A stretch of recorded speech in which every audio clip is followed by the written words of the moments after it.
어저께 강의를 끝까지 들으셨나요? 네. 어때요?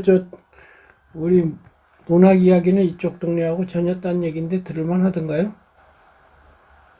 일단 두 가지 얘기를 할까 하다가 제가 뭐 개기여가지고 얘기를 그냥 안 했거든요. 네, 마지막에 뭐 저 한마디씩 하라고 하셨잖아요, 송 원장님이. 그렇죠.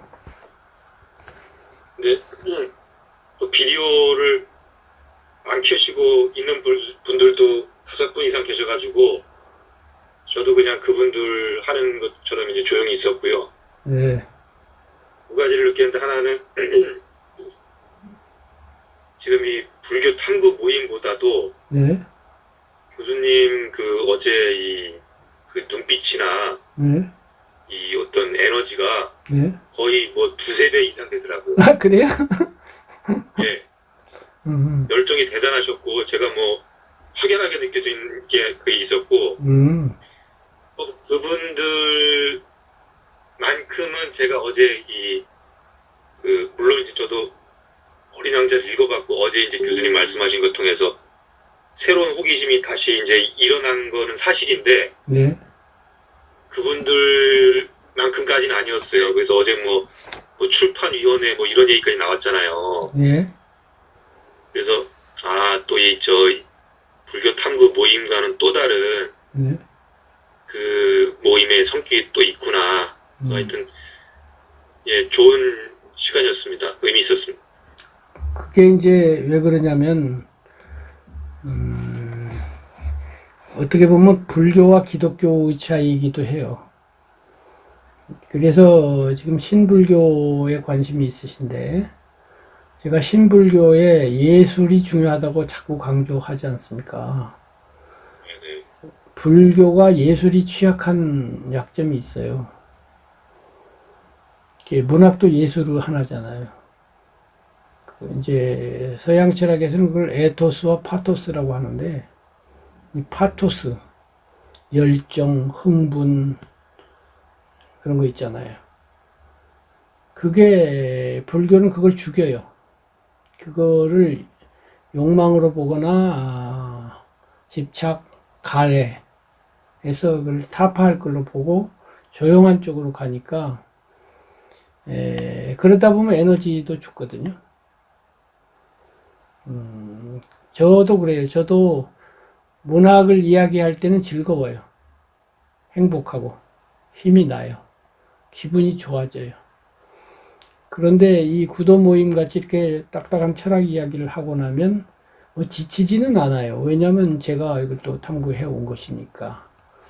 그래서 어저께도 이야기했지만 사람들이 좌뇌적으로 발달된 사람은 좌뇌를 계속 발달을 시키고 우뇌가 발달된 사람은 우뇌를 발달시켜서 자기 특장을 살려야 전문가가 되는 그런 거기 때문에 양자를 균형 잡기가 어렵다. 그 말이 있잖아요. 근데 저는 네. 양면이 5대5로 되어 있는 것 같다. 이런 거거든요. 그래서 제가 계속해서 지금 이쪽 지금 구도 모임에 있는 분들 같은 경우 괜찮다면 문학을 공부하든지 제가 뭐 음악 미술은 잘 모르니까 저 파토스적인 부분을 공부를 하든지 적어도 관심을 갖든지 적어도 알기는 해야 된다. 그런 세계가 있다. 그러면 기독교인들은 굉장히 활발하고 에너지가 많고 막 움직이잖아요. 그래서 그런 양면성이 있는데 아마도 그런 점 때문에 그런 현상이 나타난 것으로 그렇게 생각이 되네요. 어제 아드님도 오지 않으셨습니까? 그 예, 명단 예, 보니까 있는 것 같은데요. 제가 들어오라고 그랬어요. 아, 왜냐하면은 걔도 어린 왕자에 관심 많고, 네. 또 이제 내가 강의하는 스타일을 보고 좀 걔도 강사니까, 좀 보정할 부분이 있는지 봐달라고 했어요. 그런데 아직 그 뒷이야기는 서로 나누지 못했습니다. 한 말씀만 더 드리자면 어제 약간 좀 부러웠어요. 그 송 원장님이 하는 그 커뮤니티에 그래도 한 18분 정도가 오셨더라고요. 그렇죠. 그래서 지금 이 불교 탐구 이 모임도 사실 그 그 못지않게 알찬 내용이 많은데, 못지않게가 아니라 아니, 내용 자체는요, 이쪽이 훨씬 더 본질적이고 훨씬 더 깊습니다. 그렇죠. 그래서 어저께도 얘기했지만 어린 왕자에 대해서 내가 뭐 기립박수를 치지만은 철학적으로 보면 한 줌밖에 안 돼요. 불교 입장에서 보면 그렇게 뭐 대단하지 않아요. 뭐 대놓고 이야기할 수는 없지만 불교 입장에서 보면 뭐 예수도 아무것도 아닐 판인데 뭐 어린 왕자가 뭐 대단하겠습니까? 나중에 나오겠지만 그 사랑 갖고 안 돼요. 길들임 갖고 택도 없어요. 제가 그 어린 왕자 문학관에서 마지막에 그 이야기를 하니까 거기에 어떤 교수님이 필이 꽂혀가지고 그게 도대체 뭔 말이냐, 뭔가가 거기 있다 해가지고 그렇게 저한테 해서 그 뒤에 한 10시간 이상 대화를 나눠서 영상을 올리기도 했잖아요. 네. 그런데 그분은 이제 그 대담하다 중간에 그만뒀어요. 왜냐하면 그 구도심이라는 게 우리 저 안 선생님처럼 이렇게 끝까지 따라오기가 너무 벅차요. 교수님인데도 벅차요. 이게 쉬운 게 아니에요. 그래서 제가 얼마나 멀리 왔는지를 누누이 느낀다. 그래서 안 따라오는 걸 이상하다고 전혀 여기질 않는다고 말을 했잖아요. 어저께 만난 분들한테 이런 얘기하면 1시간 만에 거의 90%가 떨어져 나갑니다. 지루하고 지겹고 도대체 왜 그런지. 사랑이면 됐지. 사랑도 아무것도 아니라는 게 그게 말이 되겠습니까? 99% 사랑 안 되는 게 말도 안 되는 소리예요. 서양 철학하는 사람도 그런데 뭐 20세기 철학자 중에 대표적인 분 중에 한 분이 하이데거라고 있는데요. 이 양반이 어린 왕자 팬이에요. 대단한 철학자예요. 보통 철학자가 아니에요. 그런데 그 양반 말씀이 20세기에 프랑스어로 쓰여진 가장 훌륭한 책이 어린 왕자래요. 그렇게까지 기립박수를 친 책이거든요. 그러면서 존재와 존재자라는 개념을 갖고 자기 철학을 했는데, 그게 이제 오늘날로 쉽게 말하면 현상과 본질이에요. 결국 같은 얘기인데, 어린 왕자도 겉 말고 속을 보라는 것이 본질을 보라는 말로 될 수 있거든요. 근데 불교에서는 본질이 없다는 거거든. 속이라는 게 없어요. 임시적인 속은 있어요. 근데 속속 마지막에 가면 속이 없어. 비유가 그거 있잖아요. 파초나무. 그러니까 파초나무가 바나나 나무인데 계속 껍질을 벗기면 마지막에 뭐가 있니? 아무것도 없잖아. 마지막 심이 없어요. 심이. 모든 사물이 심이 없다는 게 불교의 무아이고 연기고 공이거든요. 근데 서양 철학은 끝내 본질의 심이 있어야 돼. 거기서 끝내 못 벗어나요. 플라톤에서부터 하이데거까지 아무도 못 벗어나요. 모든 걸 본질과 현상으로 봐요. 근데 불교에서는 본질이 없어요. 본질이 있으면 연기가 성립할 수 없거든요.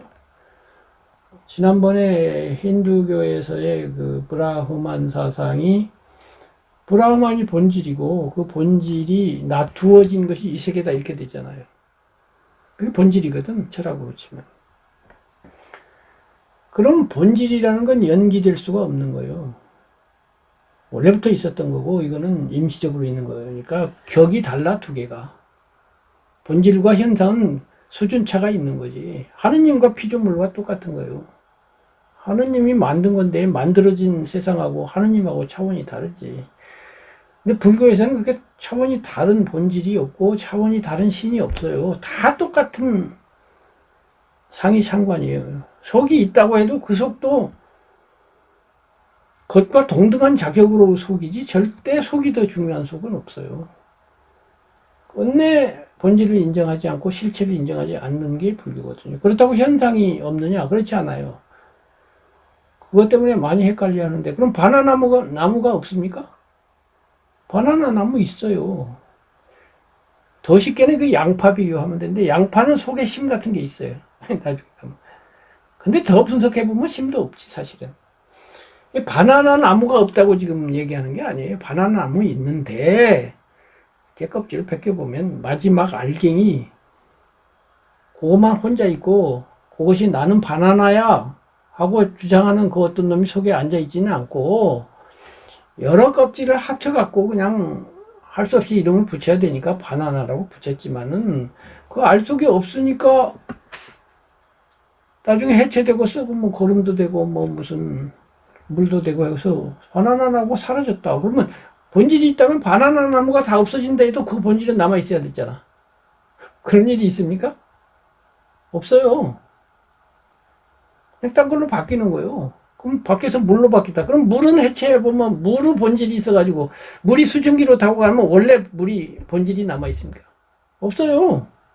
수증기를 계속 그럼 분석해보면 수증기라는 본질이 있어갖고 수증기가 그러면 다시 구름이 돼갖고 땅으로 내려오면 그럼 그 수증기가 그거 있습니까? 없잖아요. 이 세상 어떤 것도 그 고유하게 불변하게 본질을 유지하는 성품을 가진 적어도 물리적으로는 없어요. 물질계에는 없죠. 그건 과학이 이미 증명해 놓은 거잖아요. 우리 상식과학으로 다 알 수 있잖아요. 고등학교만 나와도. 그리고 사람은 몸도 물질이니까 똑같을 거란 말이야. 그럼 마음은 또 그러냐? 마음도 그래요. 마음이 그렇다는 게 요점이에요. 마음도 여러 가지가 결합해가지고 의지도 나오고 생각도 나오고 그러는 거예요. 처음부터 무슨 마음의 본질이라는 놈이 없다니까. 본래의 나, 참나, 본래 면목 이런 건 순 엉터리 같은 소리예요. 그 선사들이 한 본래 면목이 있으면 그거 본질이지. 그래서 지난번에도 얘기했는데 상식적인 사람은 가만히 놔두면 현상 본질론의 사고를 저절로 갖도록 이렇게 돼 있어요. 중생의 머리라고 하는 거는요. 왜냐하면 사물을 보면 겉모양이 있고 그 속에가 뭐가 더 중요한 게 보통의 경우는 있거든요. 원인이 나무가 있으면 씨앗이 있잖아요. 곡식이 있으면 씨앗이 있잖아요. 그러니까 씨앗이 본질이지. 그럼 뭐든지 보면 그 알갱이가 있고 그 알맹이가 더 중요한 알맹이가 있거든요. 그러니까 사람들은 그 알맹이에 해당되는 걸 본질, 그 겉모양에 해당되는 걸 현상 이렇게 생각하게 돼 있어요. 거기까지만 생각이 되고 그걸 조금 심화해서 인간 속에도 마음이 있고 마음 속에는 영혼이 있고 이런 식으로 되는 거예요. 근데 부처님이 그 씨앗을 또 보자고. 또 나무 같으면 나무가 땅 속에 있는 뿌리가 본질이고 땅 위에 있는 나무 겉모양은 현상이다 이렇게 됐어요. 그 대행 스님도 처음에 만났을 때 그렇게 그런 식으로 이야기하고 나는 거기에 설득이 됐고 내가 생각해도 그런 것 같아가지고 대행 스님 법오집에다 나무와 뿌리 얘기를 내가 썼어요. 내가 쓴 거예요. 대행 스님 말한 게 아니에요. 그냥 내가 해석해서 썼는데 지금 이제 와서 보니까 내가 불교를 제대로 몰랐던 것이고요. 왜냐하면 뿌리가 임시적으로 가지와 잎의 본질인 거 맞아요. 근데 진짜 본질은 아닌 것이 뿌리와 나무가 상이상관돼 있어요. 밖에서 광합성을 안 하면 뿌리가 살아 있습니까? 뿌리가 있으니까 솟아난 것도 맞지만 걔가 없으면 뿌리도 죽어요. 그렇지 않아요? 또 뿌리가 죽고 나서 포프라 나무라고 하는 나무 본질이 다 해체됐어요. 뿌리까지 해체됐는데 그럼 어디 갔어요 걔는? 본질은. 뿌리는 어디 갔냐고. 없어요. 결국 다 마찬가지예요. 이것이 이제 부처님의 법이고요. 그렇게 함으로써 거기서 끝나는 것이 아니고 요점은 그거죠. 거기서 끝나면 안 되죠. 계속해서 불교는 고와 지멸, 제 식으로 말하면 문제와 해결 여기에 중점이 되어 있으니까 그러한 연기법 상이상관의 원리를 나에게 적용해야 돼요. 누누이 말했죠. 세계를 먼저 생각하는 철학이 있지만 불교는 나세계에서 시작해서 나세계에서 끝나는 철학인데 그러니까 나세계를 들여다봐야 되고 나세계의 문제라고 하는 것이 지난번에 한번 이야기한 것 같은데 나라고 하는 관념의 판 위에 여러 가지 문제들이 얹혀 있으니까 나라고 하는 판을 없앰으로써 모든 문제를 해결하는 방식이니까 연기법을 가져와서 나는 없다 라고 하는 것을 꿰뚫어 봄으로써 판을 사라지게 하는, 그렇게 해서 모든 문제가 걸릴 데가 없도록 하는, 여기에 귀결되지 않고 그냥 연기법만 또 얘기해버리면 그런 또 교수님 공부가 또 세상에 너무 많아요. 불교하면서 연기법으로 들어온 건 잘했는데 연기법 가지고 화엄경 했고, 화엄경 강의를, 화엄경 80권 화엄경도 있고 그런데 어떤 스님은 몇 년째 강의를 하고 있어요. 그래갖고 어쩌라고. 그래갖고 중중무진연기 얘기하면 어쩌라고 그래서. 그것이 고와 지멸에 와서 닿지 않으면 어쩌라고. 몇 년간 공부했는데 첫날이나 마지막 날이나 똑같은 그 사람이야. 배운 사람이. 그럼 어쩌라는 거예요. 그래서 제가 근본불교의 가르침인가 거기에 그 비유를 썼잖아요. 어떤 사람이 의사한테 와가지고 제가 아픕니다. 그랬더니 알았습니다. 내 조사를 해보죠. 그 조사를 해보고는 가세요. 그리고 며칠 있다 다시 오니까 다시 조사를 하고, 며칠이니까 다시 조사를 하고, 계속 진찰만 해. 처방이 없어, 처방이. 처방을 내려고 진찰하는 거지. 진찰을 위한 진찰이 뭡니까? 그러더니 한동안 안 오더니만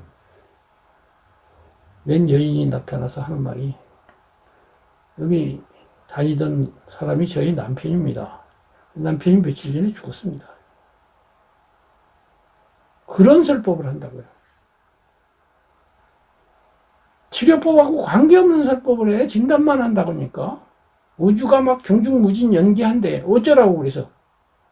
무진 연기한 걸 가져와서 문제를 해결해야 될 거 아니에요. 고를 없애야 될 거 아니냐고. 도성제가 필요하잖아요. 처방이 나와야 되잖아. 그러면 그 도성제라는 게 문제 해결이니까 계속 따져보면 문제의 원점은 나예요, 나. 그래서 나를 해체하고 나가 없는 것으로 귀결이 되어야만 이런 연기법도 의미가 있고, 그 전 단계에서는 본질이니 현상이니 이런 모든 사람이 상식적으로 가는 그것의 문제점을 확실하게 알아서 불교는 본질 따위를 인정하지 않는다. 이걸 이제 해야 되는데, 그럼에도 불구하고 내가 어린 왕자에 감탄하고 그런 이유는, 그 사람은 저마다 차원이 있고 중간 단계라는 게 있다니까요.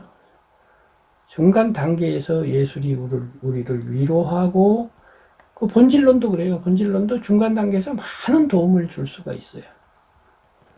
그래서 완전히 무시만 하면 될 일은 아니고, 그걸 써먹을 때는 또 써먹고 인정할 때는 인정하고, 그러나 또 그야말로 궁극경지에서는 본질이라는 것이 없다는 것도 알고, 그래서 이런 공부가 굉장히 그 여러 가지의 그 카드, 여러 가지 시야, 이런 걸 같이 가지고 있어야 사람이 조화롭고 심오하고, 그 다음에 좌표상으로 횡좌표, 종좌표가 이쪽으로도 100, 이쪽으로도 100 딱 완전히 갖추어져 있어야 해요. 나중에 이제 포교를 한다든가 할 때 저 사람이 딱 오면 그 좌표에 맞춰서 대기설법을 할 수가 있는 거예요. 문학을 좋아하는 사람이 문학에 맞춰서, 또 임시적으로. 그래서 본질 얘기하면 아 그래 본질, 그 수준에 맞춰서 하다가 적당한 때에 그 다음 단계로 이끌어야 되거든요.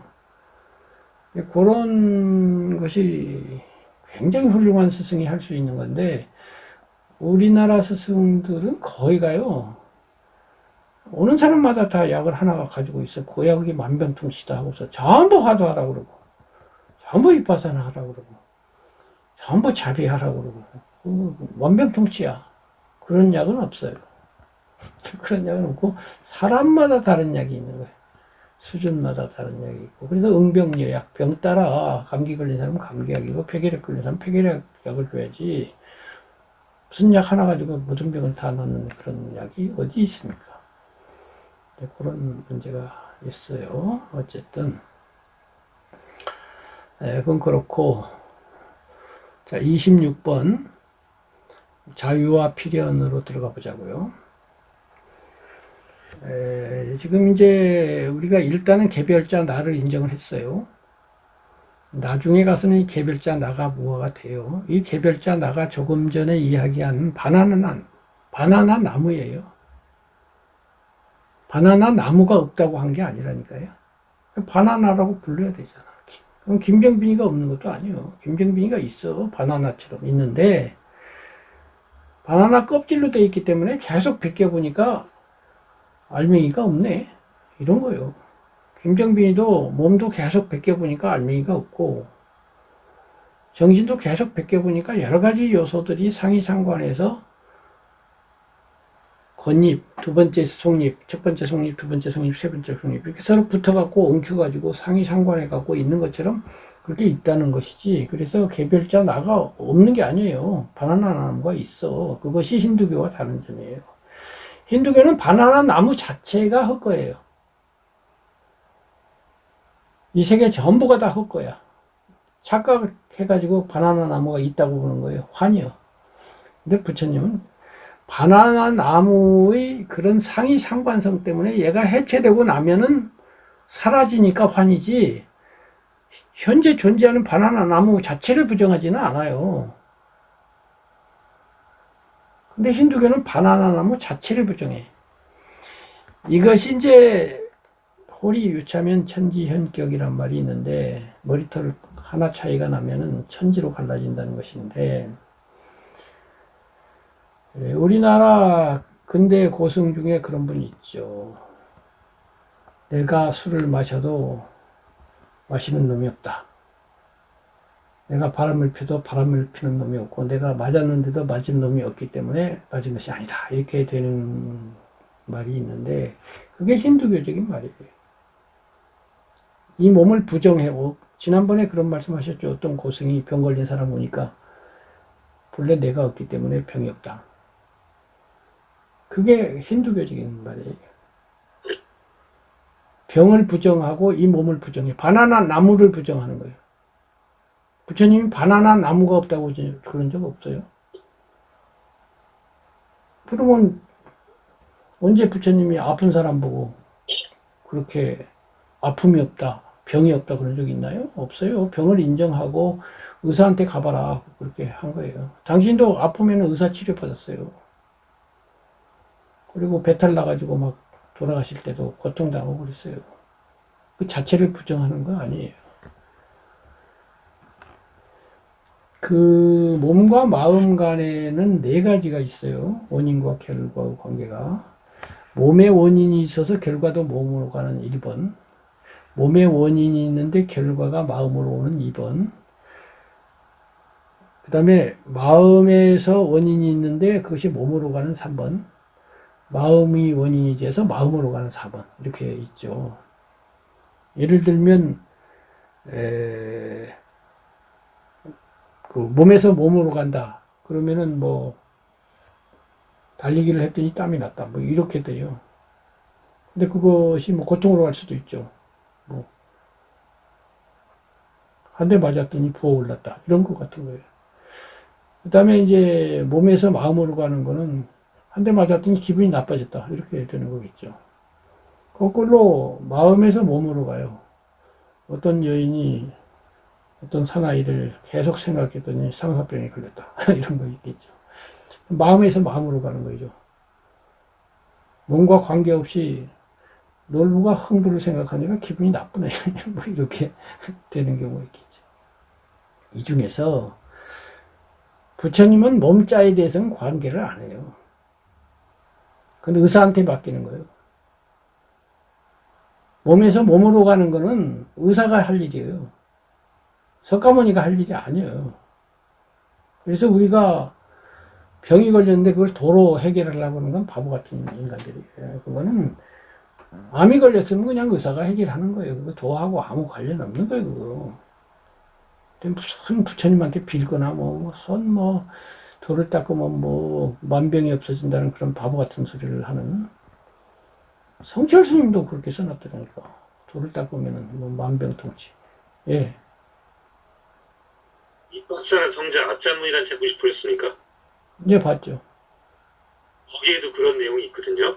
네. 그 위장이 엄청 고통스러웠는데 그거를 윗바사나로 알아차림 관찰을 해서 그 병을 고쳤다 뭐 이런 대목이 네, 그럴 나와요. 수도 있어요.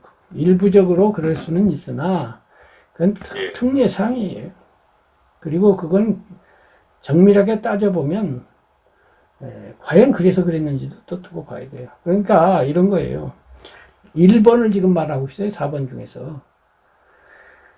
마음에서 몸으로 가는 병은 그렇게 하셔도 돼요. 3번. 자, 첫 번째 1번. 몸에서 몸으로 가는 거는 수행하고 관계없어요. 두 번째. 몸에서 마음으로 왔어요. 그러면 그 마음을 다스리는 게 수행이에요. 몸은 안 다스려. 그러니까 얻어맞아서 부어 올랐어요. 그리고 고통이 일어났어. 아, 그래고 짜증이 났네 할 때 그 짜증은 안 나게 할 수 있어요. 부어오르는 걸 어떻게 하는 게 아니에요. 이게 수행의 요점이에요. 그래서 두 번째 화살을 맞지 않는다고 부처님이 그러신 거예요. 너희들도 첫 번째 화살을 맞고 보통 사람도 첫 번째 화살을 맞는다. 수행자도 첫 번째 화살을 맞는다는 거예요. 병이 걸릴 수도 있고 누가 욕을 할 수도 있고 뭐 마음에 안 드는 상황이 생길 수가 있다니까요. 그거 자체를 부정하는 것이 힌두교인데 불교는 그거 인정을 해요. 현실을 딱 인정을 해. 그런데 두 번째 화살을 안 맞는다는 것은 몸이 아프거나 남이 욕을 하거나 그랬을 때 그거를 다룰 줄을 안다. 보통 사람은 그거 갖고 괜히 짜증내. 근데 왜 짜증내니? 어저께군요. 어저께 어떤 어르신하고 대화를 했는데 어르신 몇 명이 모였는데 두 분이 분쟁이 일어났어요. 한 분이 좀 말을 험하게 하니까 한 분이 왜 험하게 하냐 해갖고 다투다가 이제 마지막에는 뭐 화해 비슷하게 됐어요. 그래서 그걸 한 분이 지켜봤어요. 근데 저는 멀리서 가만히 있었어요. 개입하지 않았어요.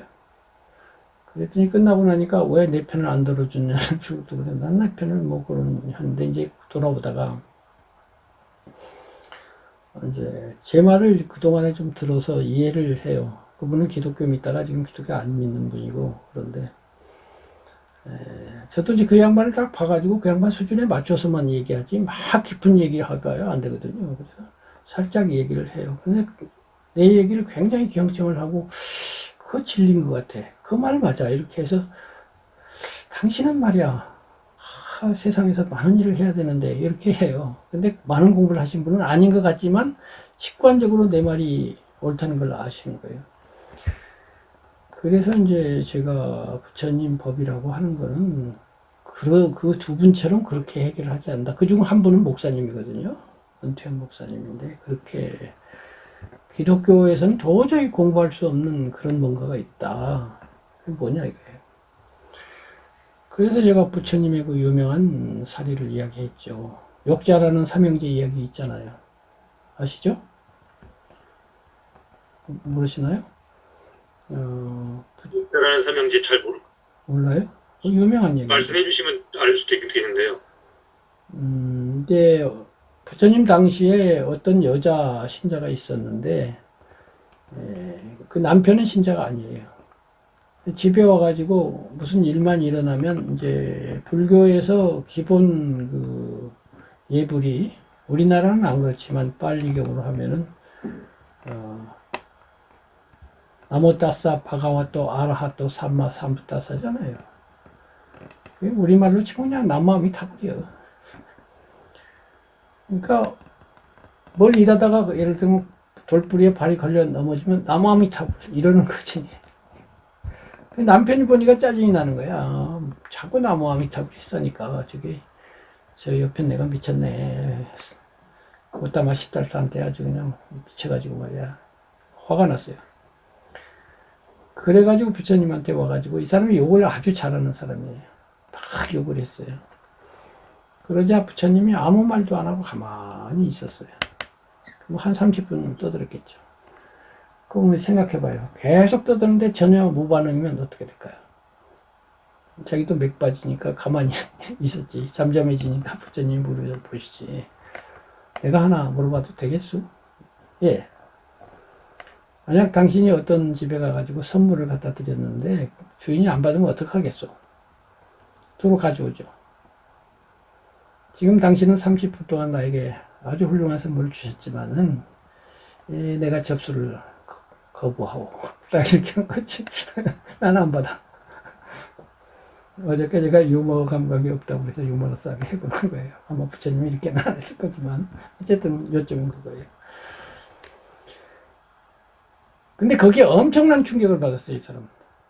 아마도 이 사람은 평생 수없이 욕을 했을 거고 수없이 싸웠을 건데 이렇게 하는 사람은 처음 봤거든.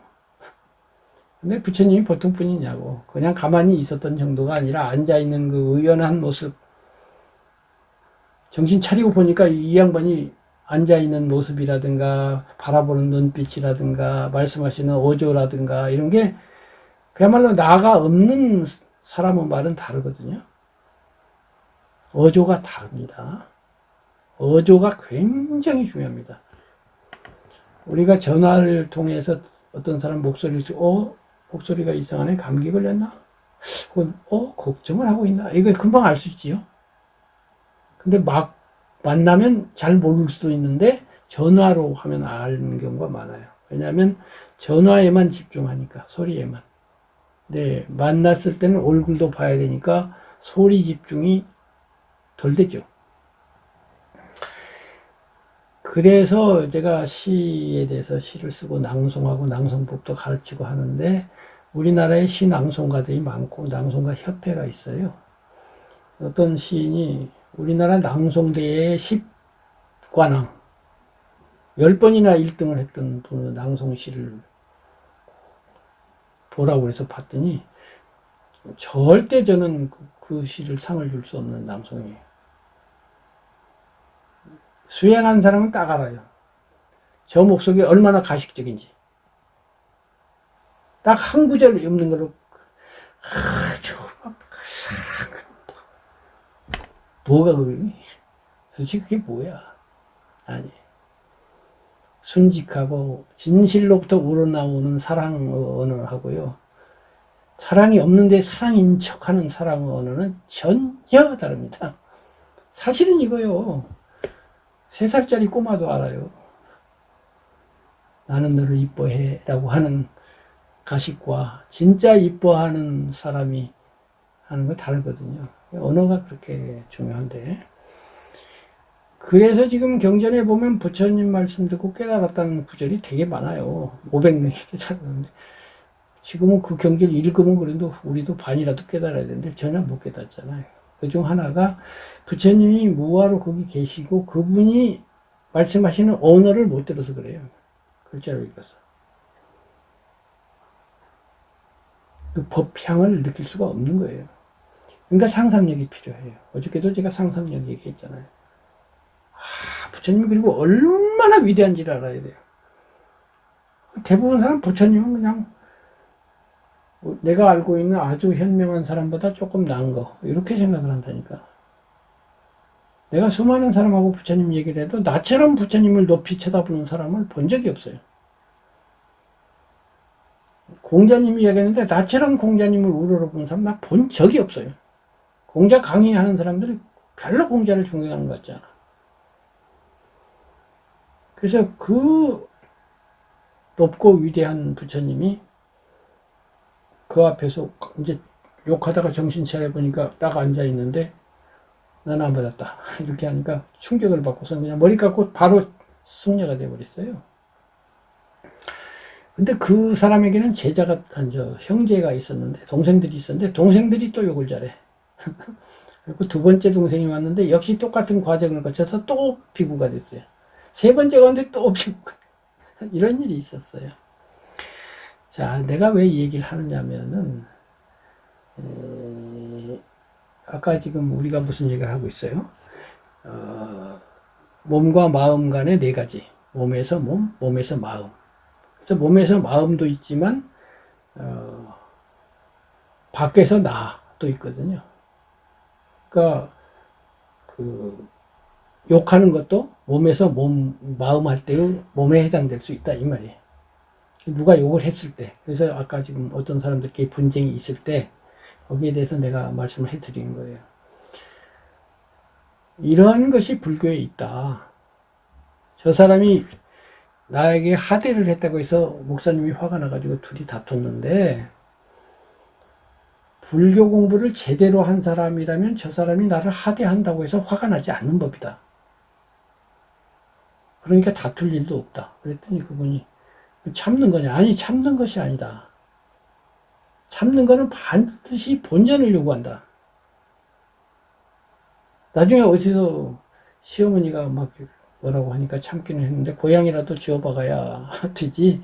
그게 절대 본전 안 찾고는 안 나가는 법이다. 부처님이 참은 게 아니다. 부처님은 무하기 때문에 참을 일이 없어. 또 무아의 문제가 아니라 지금 우리가 이 공부를 하는 이유가 거기에 있어요.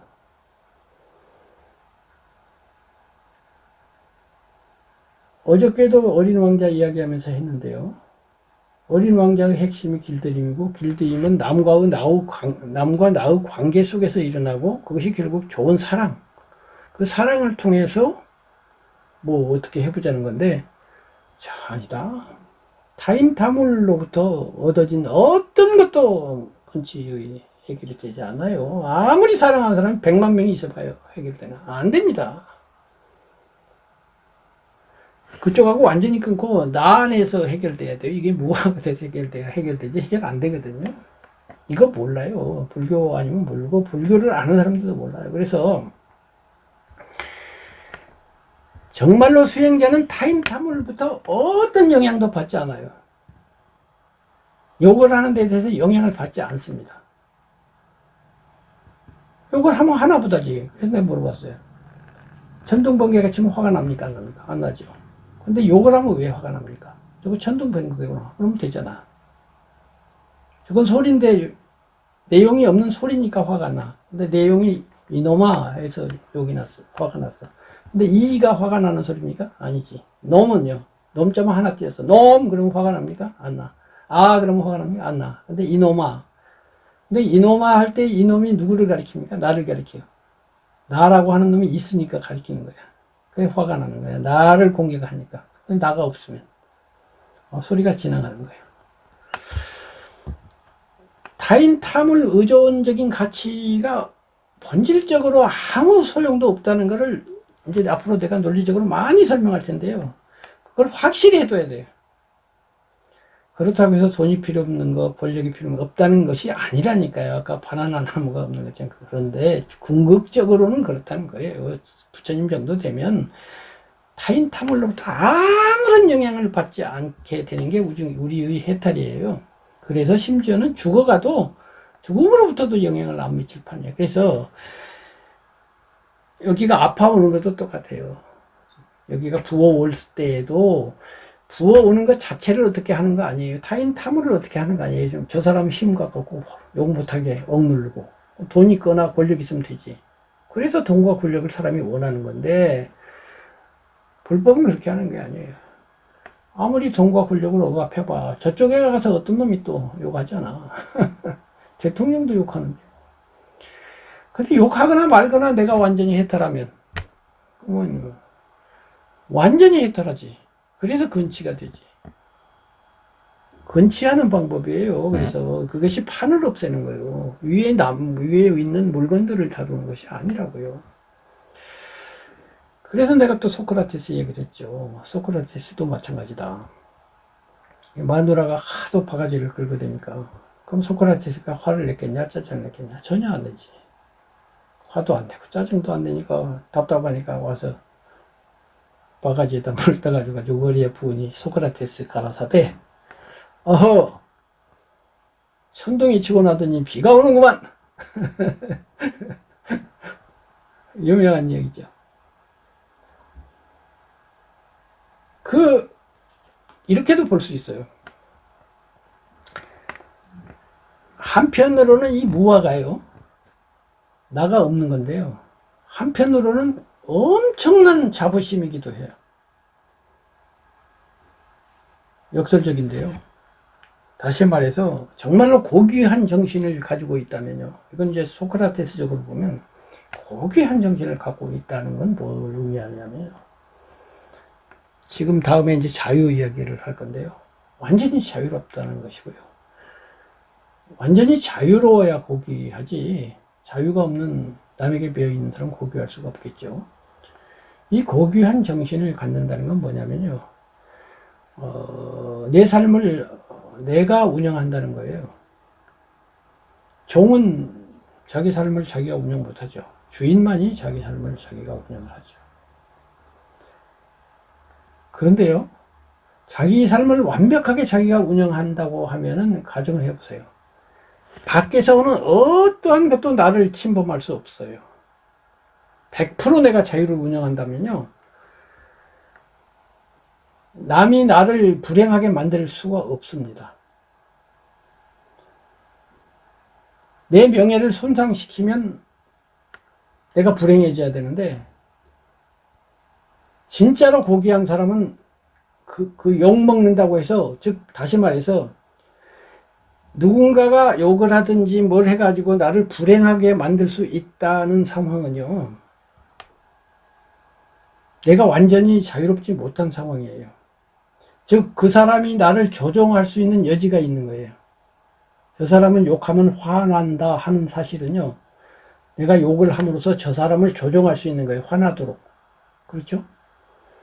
근데 내가 존귀한 정신으로서, 야, 임마, 나는 존귀한 사람으로서 네가 나를 조종하는 걸 허락할 수 없어. 내가 화를 내면 너의 조종술에 내가 놀아나는 거야. 너는 화를 내거나 말거나 나는 절대 화 안 날 거야. 욕을 하거나 말거나 나는 절대로 화를 안 낼 거야. 나는 자존심이 있지만 네가 나를 어떻게 조종한단 말이야. 욕한다고 해서 내가 네 원하는 대로 화를 내야만 한단 말이냐? 욕을 하려면 하라. 내가 화를 내고 싶을 때 나는 능동적으로 화를 낼지언정 네가 그랬기 때문에 화를 내리지는 않을 거야. 이런 말 혹시 어디서 들어본 적 있습니까? 대답해봐요. 좋습니다. 이해는 됐죠? 네. 통쾌하지 않습니까?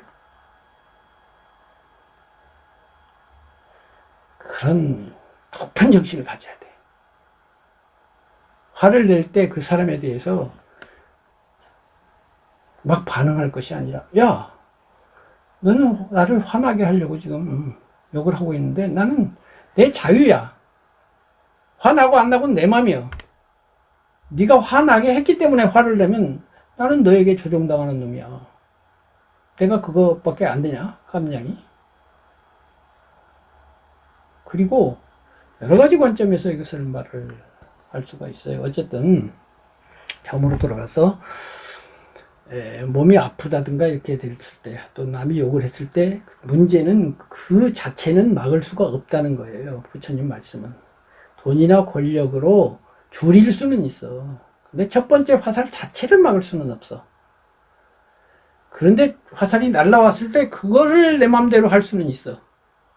화를 낼 수도 있고 안 낼 수도 있고. 다리가 아프니까 기분이 나쁠 수 있지, 뭐 왜 굳이 기분이 나빠야 돼? 그냥 아프구나 그러고 말지. 왜 그것이 번뇌까지 돼야 되냐 이 말이지. 간단히 말해서. 그럼 마찬가지예요. 세 번째, 마음에서 몸으로 갈 때에도 몸 가지고 말 안 해요. 마음만 또 얘기를 해. 그 마음에 걱정을 많이 하면 뭐 얼굴이 수척해지든지 이렇게 결과가 나오잖아요. 그러니까 얼굴 수척 가지고 무슨 피부과에 가고 뭐 안과에 가고 이거 안 가고 마음 부분만 다루셔요.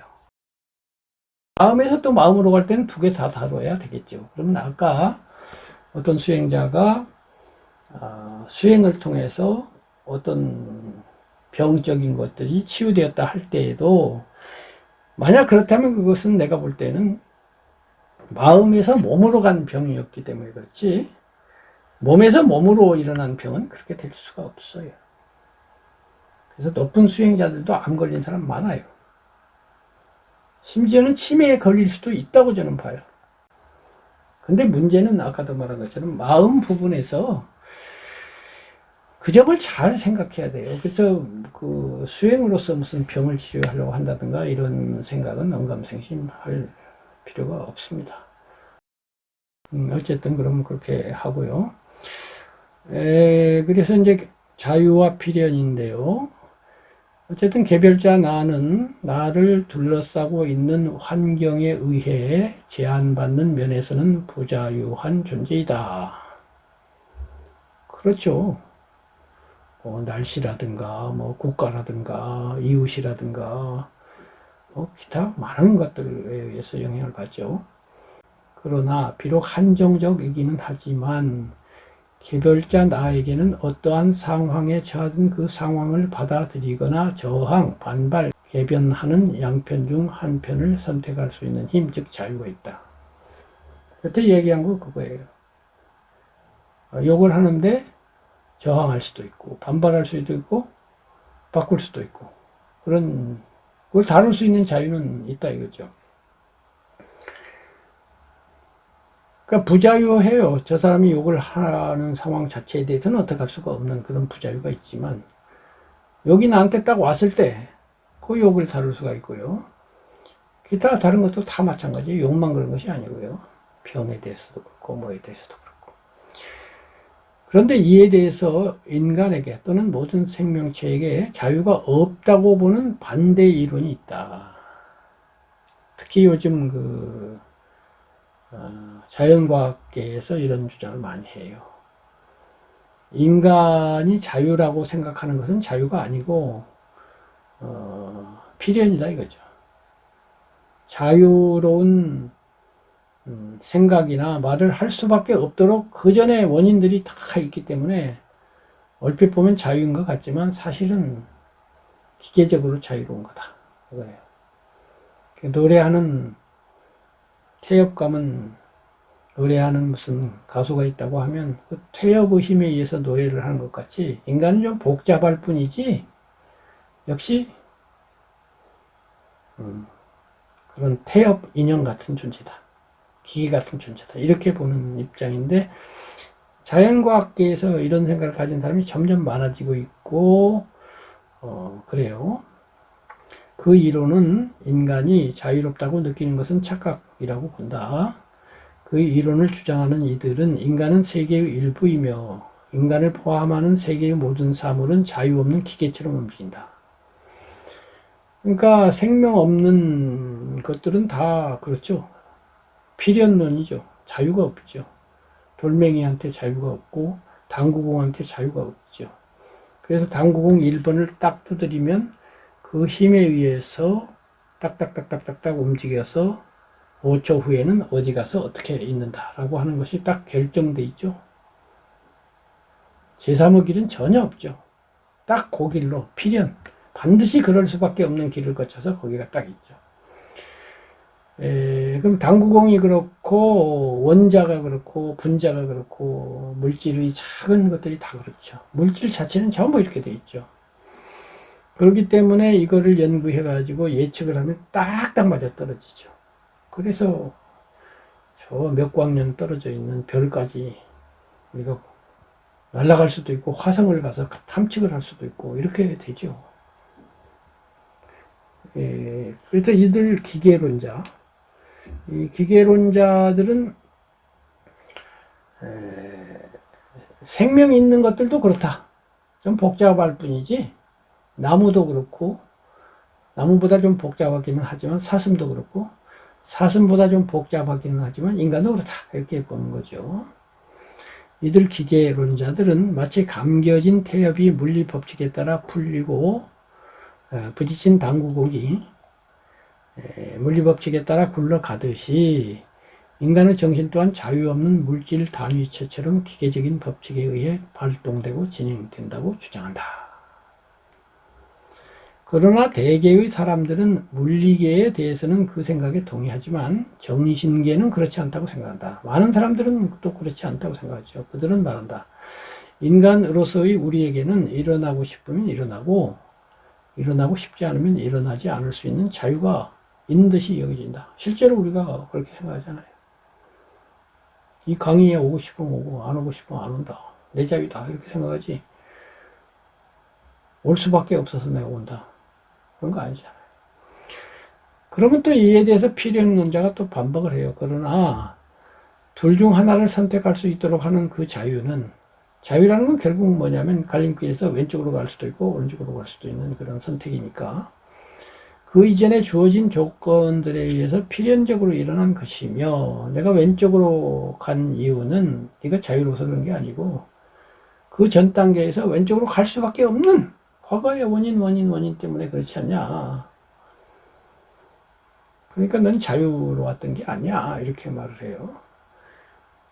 그렇듯 전 조건에 의해서 현 행동이 결정되기 때문에 인간의 모든 행위들은 기계적으로 일어난 사건이지 자유에 의해 일어난 사건이 아니다. 이렇게 또 반박을 해요. 그래서 27번으로 넘어가는데요. 결정, 괄호치고 결심인데요. 인간에게 필연론자들이 주장하는 부분이 있기는 하다. 그걸 완전히 부정할 수는 없어요. 왜냐하면 나는 나의 심장을 내 마음대로 뛰게 할 수 없다. 그러니까 자율신경계가 움직이는 부분이 있잖아요. 몸. 의지에 따라서 팔을 들어 올리고 내리고 할 수는 있지만 심장은 자율신경계에 의해서 물리법칙에 따라 움직이기 때문에 내가 심장을 뛰게 하려고 하거나 안 뛰게 하려고 할 수는 없어요. 제가 지금 심장 박동기라고 하는 걸 달고 있는 사람인데, 옛날에 이제 심장이 불규칙하게 뛰고 보통 한 6, 70번 뛰어야 되는데 저는 42회밖에 안 뛰었어요. 그래서 지금 60회에 딱 맞춰놨거든요. 그래서 항상 60회 뛰어요. 가만히 있으면. 이제 운동하면 좀 달라지죠.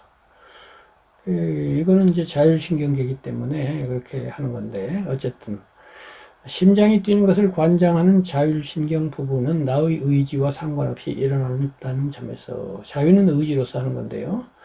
필연적 기계적인 현상이다. 그러나 나는 내가 자유롭다고 느끼는 부분이 있다는 것을 경험으로써 안다. 그런 부분 말고 일어나고 싶다. 그러면 일어나고, 앉고 싶다. 앉고. 오늘 제가 여행을 다녀오는데 여행 가고 싶다. 가고. 안 가고 싶다. 안 가고. 이거를 누구나 뭐 인정하고 있고 경험하고 있죠. 그 경험이 너무나 분명해서 도무지 부정할 도리가 없다. 그 입장에서 우리는 필연론자들 또한 그들이 부정하는 자유를 활용하여 자신들의 주장을 펼친다고 반박할 수 있다. 필연론자들이 하는 말 자체도 자유로우니까 그런 말 한다. 이렇게 해서 이게 꼬리에 꼬리를 물어서 결론이 안 나요. 이거는 결론이 나기가 어렵습니다. 이렇게 하여 자유론과 필연론은 어느 편이 옳다고 단정하기 어려우며, 따라서 이 문제는 우리가 선택하기 나름이라는 결정, 결심의 문제가 된다. 이렇게 했는데요. 이 결정, 결심이 저의 철학에서는 아주 중요합니다. 그래서 결론을 내릴 수는 없어요. 그래서 자유롭다고 결정을 내리면 그 사람한테는 자유로운 거고, 필연이다 그렇게 결정하면 알았어 너 그렇게 해 하고서 내버려둬야 된다 이 말이에요. 결정의 기로에서 나는 자유론을 따르기로 선택 결정한다. 근데 아무튼 남은 모르겠는데 나는 자유론이 맞다 이렇게 마음먹었다 이거예요. 물론 내가 결정한 자유는 일정 부분 부자유를 인정하는 부분적인 자유다. 아까 심장 같은 문제는 빼놓고 나는 세계로부터 가해져 오는 부자유. 앞에서 지금 나는 환경엔터에 영향을 받는다고 그랬으니까 세계가 결국 환경이죠. 거기서 가해져 오는 부자유 부분과 자율신경계가 결정하는 부자유 부분 등 많은 부분을 제외한 나머지 부분에서 자유가 있음을 믿는다. 이렇게 됐고요. 그 다음에 이제 윤리로 넘어갑니다. 왜 윤리 앞에 이게 있느냐면 자유가 없으면 윤리가 없기 때문이에요. 그리고 이제 자유와 필연 문제에 대해서 마지막에 그 각주가 하나 있는데, 여기서 인정된 자유는 불교의 가장 깊은 교리인 중도에 이르러 일부 구정된다. 즉 불교가 제한하는 최종적인 경지인 해탈 열반을 성취한 수행자에게는 자유가 없다. 이게 무슨 말인가 싶지만 이게 좀 어려운 말이에요. 그 그러나 이때의 자유 없음은 속죄에서의 자유 없음을 의미하는 것이 아니라 자유 없음으로서의 자유가 있는 상태를 의미한다. 자꾸 어려워지네요. 자유 또는 자유의지는 그 본성상 부담스러운 것일 수밖에 없는데 해탈자에게는 그 부담스러움이 없다는 뜻이다. 해서 마지막에 해탈 상태에서는요, 어떻게 보면 가장 자유롭다고 말할 수 있고, 어떻게 보면 자유가 하나도 없다고도 말할 수 있는 그런 미묘한 상태예요. 요거는 이야기하면 너무 어려워지니까 그냥 나중에 다시 다루기로 하고, 일단은 앞에 본문에 나온 정도로 자율신경계나 남들이 나를 욕하거나 이런 부분 빼고, 그걸 내가 욕을 함에도 불구하고 화를 안 낼 수 있는 자유, 마음을 해탈시킬 수 있는 자유, 마음을 다루어서 향상시켜서 수행을 하고 그렇게 해서 더 평화로워질 수 있는 그런 기본적인 자유가 있다. 요것까지만 생각하자고요. 그다음에 28윤리인데 이거는 이제 후주에다 좀 길게 줄을 달았어요. 긴 거는 후주로 돌렸거든요. 자유는 윤리, 도덕이 인간에게 자유가 있음을 전제로 성립한다는 점에서 인정되어야 한다. 뒤집어 말하면 자유가 없으면 윤리 도덕이 없어요. 그런데 윤리 도덕이 없으면 이 세계가 엉망진창이 되겠죠. 그래서 자유가 실제로 있고 없고를 떠나서 자유가 없으면 이 세상이 엉망진창이 되기 때문에라도 자유는 인정된다, 이런 뜻이에요. 자유가 인정되지 않으면 책임 또한 인정되지 않는다. 그렇죠. 자유로운 사람이 책임을 지지 강압받고 한 사람은 책임 안 지잖아요. 지금 현행법에서도 만약 누군가가 총을 가지고 와서 나를 쏘려고 하면서 네가 저 사람을 안 때리면 너를 죽일 거야. 그래갖고 내가 때렸으면은 나중에 무죄가 되죠. 할 수 없이 때렸으니까. 근데 내가 자유롭게 안 때릴 수도 있고 때릴 수도 있는데 때렸으면 그건 문제가 되지만 때릴 수밖에 없는 상황에서 때린 거는 무죄가 돼요. 그래서 자유를 전제로 책임을 묻는 것이고, 그래서 이제 14살을 기준으로 무슨 뭐 소년법이니 뭐 무슨 해가지고 14살 이하가 죄를 지면은 형사처벌을 안 받는다, 이런 것들도 그래서 생긴 거예요. 아직 어려서 너는 자유를 다 활용할 줄 모른다. 그러므로 자유를 완전히 활용하는 어른들처럼 처벌하지 않는다, 이런 거거든요. 그 다음에 많은 분들이 이해를 못하고 참 이상하다고 여기는 것 중에 하나가, 똑같이 교통사고를 났는데 운전사가 술 취해 있으면 감경을 시켜주고 멀쩡한 사람은 제대로 벌리고, 이게 말이 되냐? 술 취하면 더 내야지, 왜 그러니? 그것도 이제 술 취한 상태가 자유를 100% 활용할 수 없는 상태라고 보고 그 퍼센티지만큼 깎아주는 거거든요. 근데 내 생각에는 그 술을 먹거나 안 먹거나를 자유로이 결정할 수 있는데, 운전하기 전에 술을 먹은 그때 자유를 잘못 활용한 죄가 있기 때문에 그것까지 감안해서 위험도가 있기 때문에 더 가중처벌을 해야 될 것 같은데, 내 생각에는 그 술 먹은 단계는 생각 안 하고 사고 난 상황에서 술 취한 것만 생각을 하는 거는 말이 안 된다고 봐요. 술 먹기 전에 안 먹을 수도 있었는데 먹었잖아. 그럼 술 먹고 차를 운전하면 문제가 된다는 것은 충분히 예측이 되는데도 불구하고 했으니까 가중처벌을 해야 된다고 생각되는데 왜 그런지 모르겠어요. 아무튼 어쨌건 간에 요점은 그게 아니고, 자유가 인정됨으로써 책임도 인정되고 자유가 없으면 책임은 인정되지 않는다, 이것이 요점이에요. 이는 어떤 사람이 남의 것을 빼앗거나 남을 때리고 죽여도 죄가 되지 않음을 의미한다. 부자유하면 그렇다 이거예요. 이에 따라 인간은 자유를 인정하는 기초 위에서 선악을 분별하는 관습법과 실정법을 만들어 시행해왔다. 이제 법이 있는데 법은 관습법이 있고 실정법이 있죠. 그리고 이제 자연법이라는 것도 있고, 이제 법 개념도 복잡한데, 실정법은 이제 지금 운영되고 있는 문자로 기록되어 있는 그런 법이고요. 관습법은 문자로는 기록이 안 됐는데 사람들 간에 옛날부터 이것은 이렇게 해야 돼 라고 관습적으로 인정되는 그런 법이죠. 그렇기는 하지만 우리 또는 나는 미성숙한 사람과 심신이 미약한 상태에 있는 사람에게 필연적으로 작동하는 기계적인 면, 즉 부자유한 면이 있음을 인정하며 성숙한 사람에게만 온전한 자유가 있다고 본다.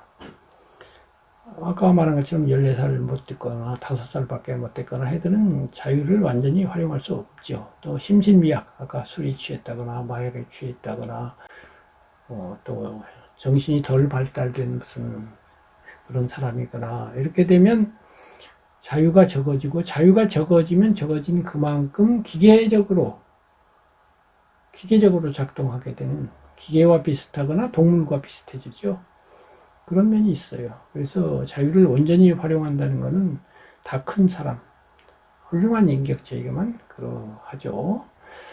그래서 이제 여기까지 자유와 필연 이야기를 했고요. 다음에 이제 여태까지 그렇게 중요한 인형사과로 넘어갈 것인데요. 그건 다음 시간에 하기로 하고, 윤리에 대해서 역지사지 윤리의 기초를 참조할 것이라고 하는 요 제일 뒤에 우주로 넘어가 보겠습니다. 예수가 활동하던 전후 시기에 이스라엘에 2명의 위대한 랍비가 있었는데 샴마이와 힐렐이 그들이다.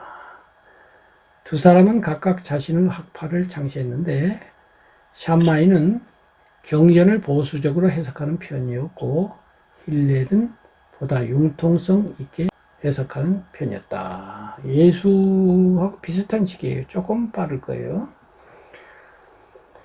어느 때 한 이교도 청년이 샴마이를 찾아와 말했다. 랍비님은 토라, 성경 중 이제 앞에 있는 중요한 부분, 토라에 정통하신 분이니 내가 한쪽 다리로 서 있는 동안에 그것을 요약해서 한마디로 말씀을 해주세요. 이렇게 했어요. 좀 재미있는 친구죠. 이 사람이 유태인이 아닌 다른 민족 사람이었어요. 그래서 와가지고 당신이 그렇게 설명해주면 제가 유대교로 개종을 하겠습니다. 딱 이렇게 했어요. 이 말을 들은 샴마이는 화를 내며 들고 있던 목공용 자를 휘둘러 그를 내쫓았다. 이 랍비가 이제 유대교 가르치는 선생님들이죠. 선생인데 이 교사들은 직업을 갖게 돼 있어요. 그래서 이 사람은 목수였는데 마침 목공용 자를 가지고 있다가 이 자식 건방진 놈 말이야 하고서 혼을 냈는데, 이게 이제 물리적으로도 자를 휘둘렀겠지만은 이 상징적으로도 의미가 있어요. 자라고 하는 건 뭡니까? 자는 척도죠. 척도. 기준이죠. 그리고 이 척도가 인간에게 적용되면 규범이 되죠.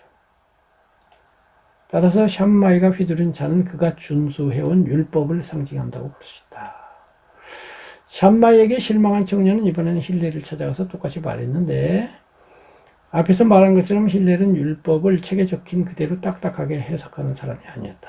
그는 율법의 조목 자체보다는 이 조목이 왜 생겼을까 하고 그 원리를 탐구해온 사람이었다 이 말이에요.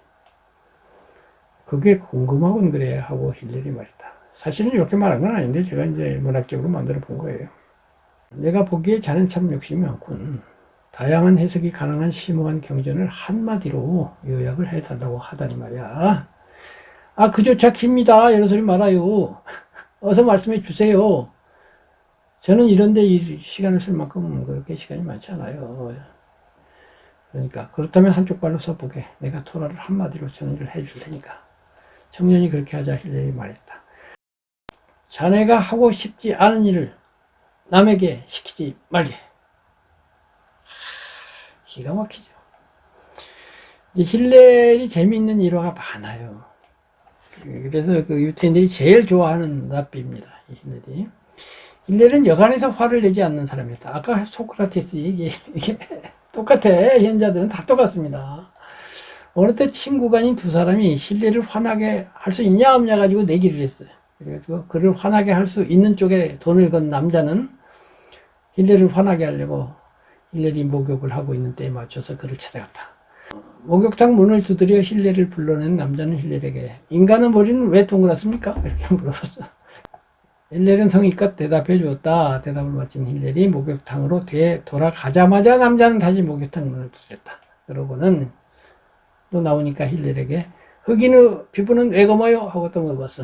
그러니까 이번에도 힐렐은 아무 표정 없이 그냥 그건 어쨌든 뭐라고 대답을 했어요. 그러고서 목욕탕에 들어갔는데 남자는 또다시 문을 두드려서 힐렐을 부른 다음 다른 문제를 물었다.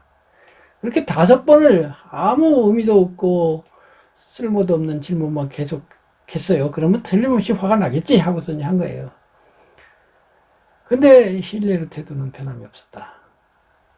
힐렐을 화나게 할 수 없게 된 남자가 소리쳤다. 당신 같은 사람은 이 세상에 없었어야 좋았을 것이오. 나는 당신 때문에 돈을 잃게 되었단 말이오. 내기를 걸었으니까.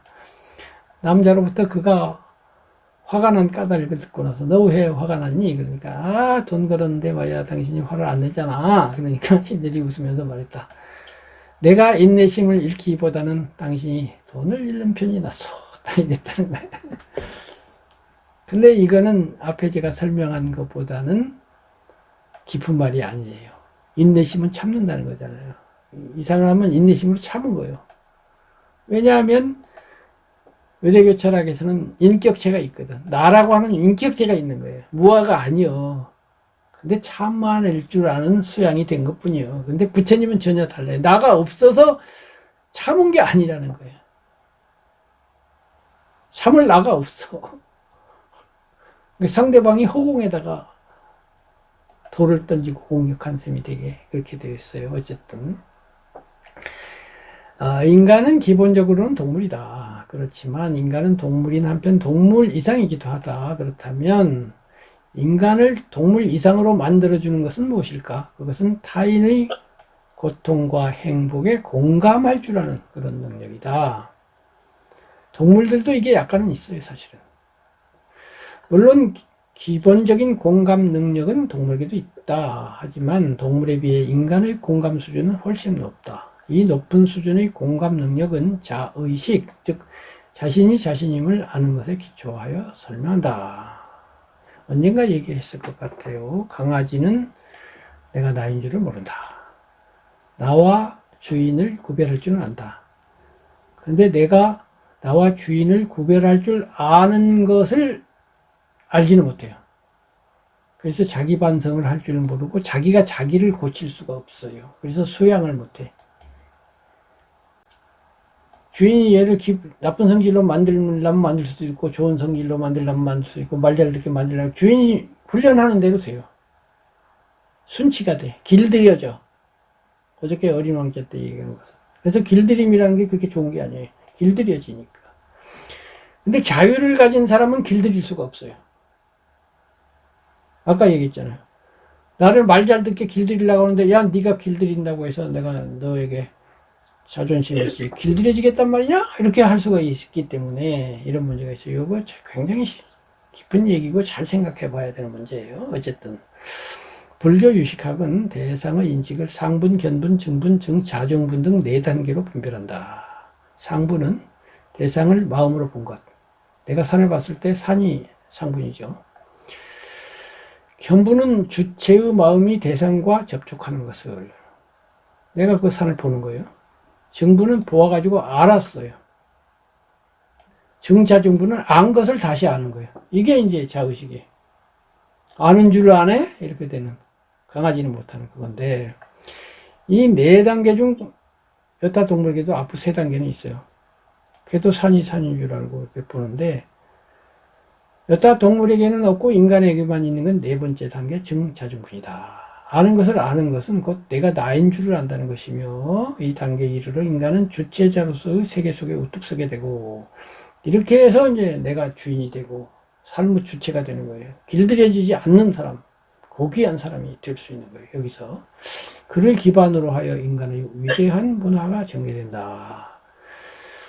지금 인간이 처음 출발할 때는 뭐 맘모스한테 가면 조그마한 거에 불과했고 호랑이 앞에 가도 아주 나약한 존재고 그랬는데, 지금 와서는 뭐 여타 동물들은 비교할 수 없을 만큼 어마어마하게 빌딩을 세우고 막 자동차를 달리고 별별 걸 다 하잖아요. 이 어마어마한 차이가 어디서 시작되느냐?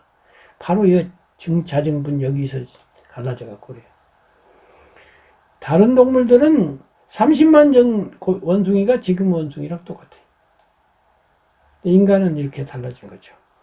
내가 나인 줄 아는 능력은 미성숙한 아기에게는 없다.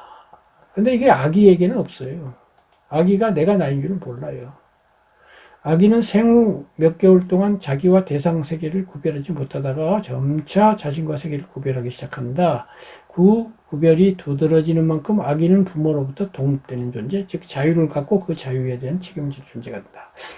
그러니까 10살은 10살치만큼, 20살은 20살치만큼 독립하고 자유로워지고 그렇게 되죠. 물론 여타 동물에게도 자유가 있고 책임이 있다. 그렇지만 인간이 갖는 자유와 책임은 동물과 차원이 다르다. 인간의 차원에서 볼 때 동물의 자유는 진정한 자유가 아니다. 그들의 자유는 본능이 시키는 대로 하는 피동적인 행동이기 때문이다. 펭귄은 집단을 위해 자신의 책무를 다하지만 펭귄들이 추위를 견디기 위해서 삥 둘러서 이렇게 온기로서 이렇게 둘러싸고 지내죠.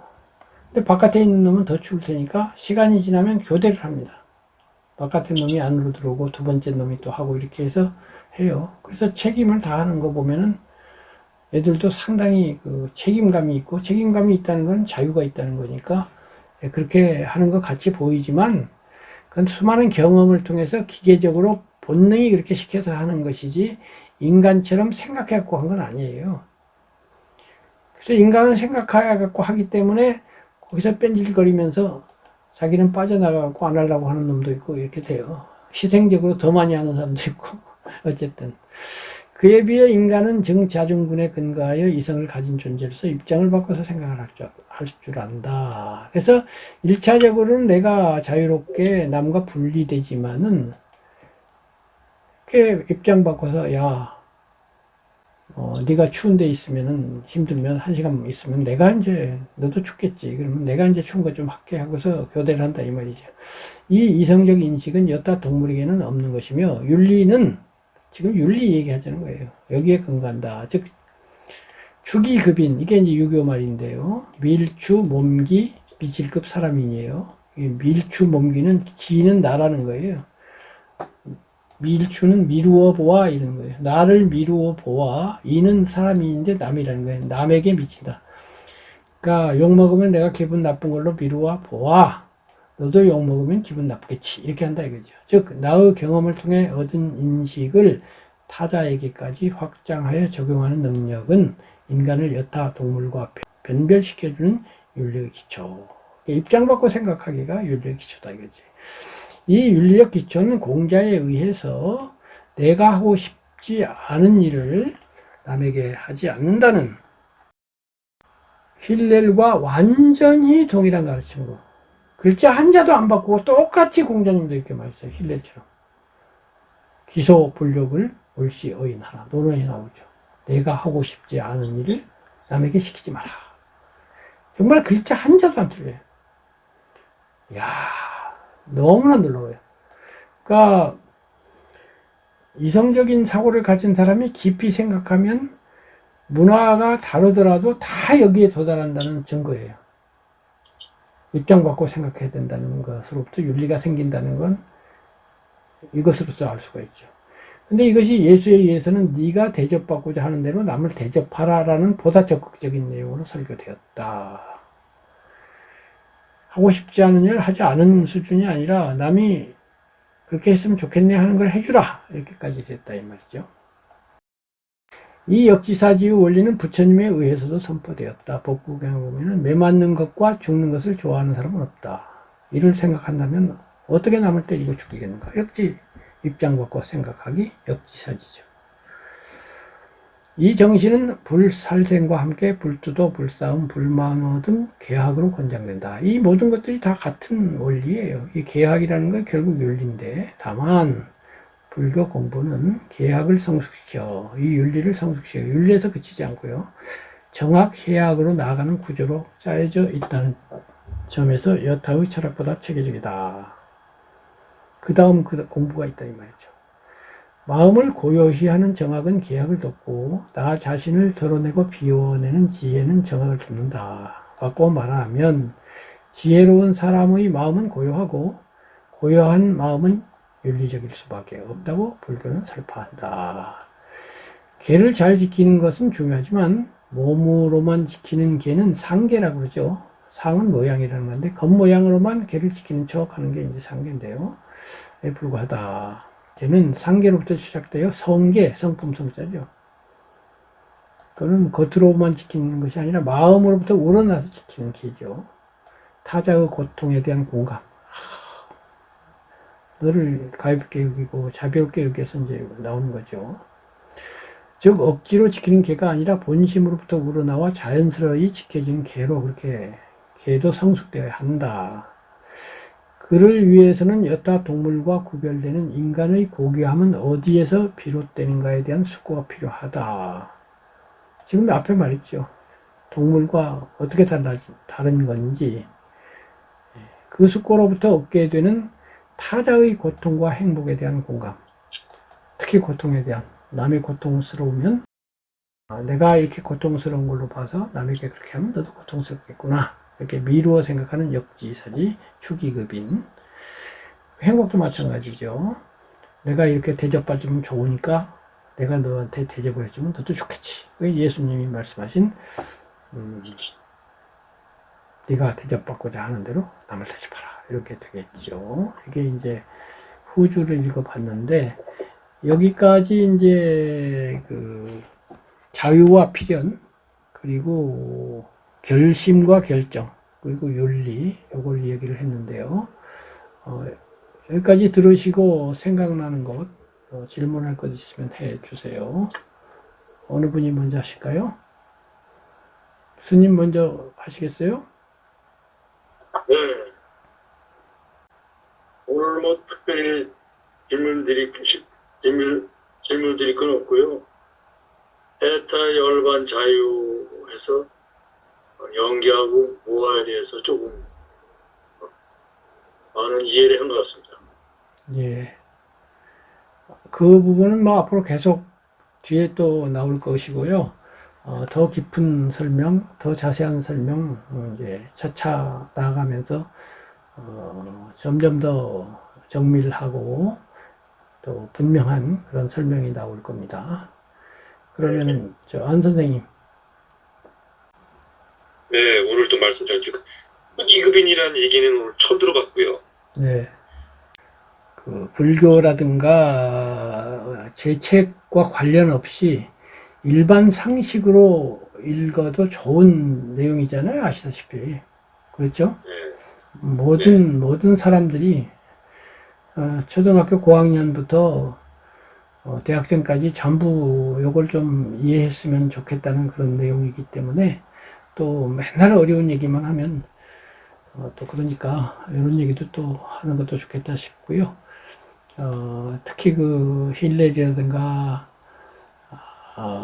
공자님이 너무나 똑같은 글자 한자도 안다는 얘기를 동서에서 했다는 사실은 정말 놀랍지 않습니까?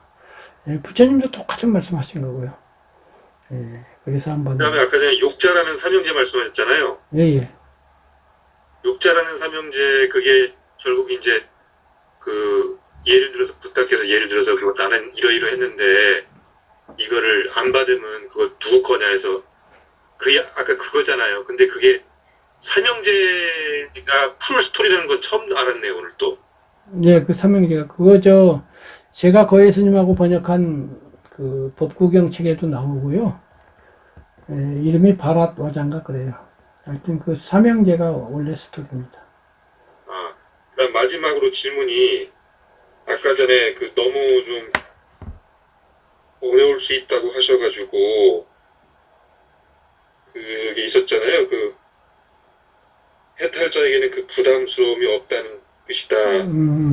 이게 이제 마지막 예. 표현이었는데, 예. 예를 들어서 해탈자는 뭐 늘 많이 이제 그 책에서도 많이 나온 표현이고 이제 그렇기도 하지만 그 뭐 예를 들어서 불이 꺼진 상태다 이제 하잖아요. 그렇죠. 예를 들어서 그걸로 좀 간단하게라도 설명이 가능할까요, 지금? 좀 생각을 해볼게요, 잠깐. 예. 그냥 지나가기에는 또 시간이 또 나중에 네, 언제 이런 나올 수 관점을 있는 생각해 보자고요. 이제 불교의 기본이 연기인데요. 연기는 이것이 있으므로 저것이 있다잖아요. 깨달음이라고 하는 것은 이것이 있으므로 저것이 있다, 이것이 없으므로 저것이 없다라고 하는 걸 환히 보는 상태겠죠. 그렇죠? 그런 관점에서 수행자가 나의 심신을 보는 거예요. 우선 마음이 봐요. 마음이 마음을 볼 수가 있으니까요. 그러면 이것이 있으므로 저것이 있고 이것이 없으므로 저것이 없다는 상태는요, 사실은 기계적인 상태예요. 착각 흘러가는 상태예요. 그러니까 몸이 돌멩이랑 부딪힘이 있었기 때문에 피부가 부어올랐다. 기계적인 상태잖아요. 그 다음에 남이 욕하니까 나에게 들렸다까지는 기계적인 상태예요. 근데 여기에 자아관, 깨닫지를 못해갖고 내가 있다라고 누구나 잠재적으로 나도 모르게 결정하고 있는 상태는 어떤 상태냐면은 벽이 있는 상태예요. 그럼 벽에다가 우리가 공을 던지면은 튀어나오죠. 근데 그 벽이 여러 종류의 벽이 있어요. 첫 번째로는 시멘트 벽 또는 뭐 벽돌벽. 그 다음에 나무로 된 벽. 그 다음에 고무로 된 벽. 그 다음에 우레탄 벽. 그 다음에 솜을 뭉쳐가지고 벽을 만들었다고 하자고요. 그리고 그물벽도 한번 생각해 보자고요.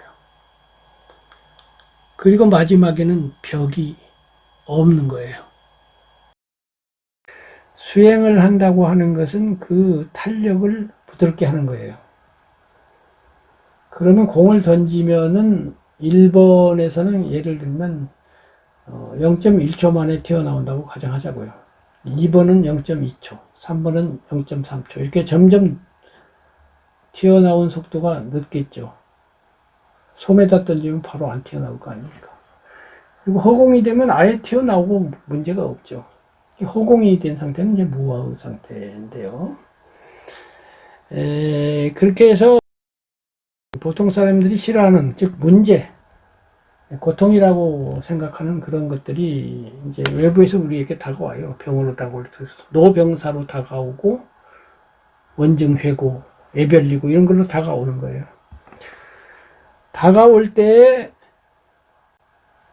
우리 초심 수행자들은 벽돌같이 단단했던 거를 나무 수준에서 우레탄 수준으로 좀 바꿔서 0.1초만 확보해도요, 고통이 많이 줄어들어요. 첫째로는 내가 덜 고통스러워요. 똑같은 탄력으로 와서 공이 100kg짜리 야구공이 왔을 때 벽돌이 더 아파요. 우레탄보다. 그 다음에 시간적으로 0.1초, 2초에 대응할 수 있는 시간이 생겨요. 요게 엄청 중요합니다. 그래서 수행이 안 되는 사람은 기분 나쁜 일이 닥치면 바로 화가 나갖고 막 덤비는 사람 있잖아요. 성격이 거칠고. 근데 어떤 사람은 일단은 잠깐 있다가 화가 나는 사람이 있고요. 화까지는 안 나는데 뭐 왜 그렇게까지 하우 이 정도 한단 말이에요. 차가 확 끼어들었어요. 그러면 어쩌고 저쩌고 욕하는 사람도 있지만 아이고 알았어 끼어드시오 이런 사람도 있을 거 아니야. 그리고 어떤 사람은 비켜주면서 원래 끼어드는 거야. 원래 그런 사람이 없다고 가정하는 것 자체가 그 잘못된 거야. 혹시 저 사람이 안 끼어든다고 해도 100번 1000번 운전하다 보면 누군가는 끼어들겠지. 그럼 끼어들 때마다 짜증내면 누가 손해야? 어차피 해결도 안 될 거. 싸워봐야 나만 손해고, 아까도 말한 것처럼 네가 나를 화나게 할 수 있는 권리를 나는 인정할 수 없어. 화내고 안 나고는 내 맘이야. 그래서 나는 화낼 거야. 들어오네. 그러고서 어느 스님이 가르쳐 준 것처럼 그럴 때마다 그렇게 하라고 그래요. 그 스님은 무슨 사연이 있겠지. 무슨 이유가 있겠지. 그래서 노래를 한번 부르는 거지. 무슨 이유가 했겠지. 간단 말이지. 그럼 그것이 아까 그 0점 몇 초 차이예요. 그 0점 몇 초 차이에 하고서 수행법을 적용시킬 여지가 생기는 거거든요.